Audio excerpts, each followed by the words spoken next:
त्यतिखेर आउँछु। तपाईको चोइस अमेरिका कि नेपाल? मेरो चोइस त नेपाल हो जहिले पनि। अनि किन अमेरिकामा बसिरहेको? मेरो इच्छा। नेपाललाई माया गर्छु भन्नुहुन्छ? नेपाललाई माया गर्छु भनेर घरलाई माया गर्नुहुन्छ घरमै बसिरहनु हुन्छ त, बस्नुहुन्न नि, अफिस आउनुहुन्न? त्यही त हो नि। आफूले गर्नुपर्छ जस्तो मान्छेले गाउँबाट सहर आउँछन् अनि मान्छे सहरबाट गाउँ फर्किने किन फर्किने, गाउँलाई माया गर्दैन होइन म गाउँलाई माया गर्छु, सहर किन बसेको त गाउँ फर्किने भनेर भन्ने होइन नि त। त्यस्तै म पनि अब यहाँबाट अमेरिका गएँ, अहिले ती बसेछु त, त्यसको मतलब यो होइन कि म काठमाडौँलाई नेपाललाई माया नगर्ने या नफर्किने। आइरहेको छु टाइम टु टाइम, मैले तेस्रो पटक भइसक्यो आइरहन्छु। मेरो आफ्नो देश मलाई माया लाग्छ, म आउँछु।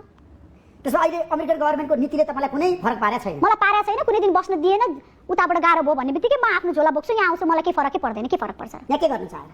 अब थाहा छैन त्यतिखेर आए तिमीले आफ्नो कर्म सम्बन्धी नै काम गर्नु, आफ्नो क्षेत्र सम्बन्धी काम गर्नु, चलचित्रमा खेल्ने, अभिनय गर्ने, चलचित्रमा खेल्ने, अभिनय गर्ने, नायिका बन्ने, अब तपाईँको टेलिभिजनमा आएर जागिर पनि खान सक्नुला, के थाहा होइन। एउटा टक्क त्यहाँ रुममा अर्निमा लम्साल भनेर एउटा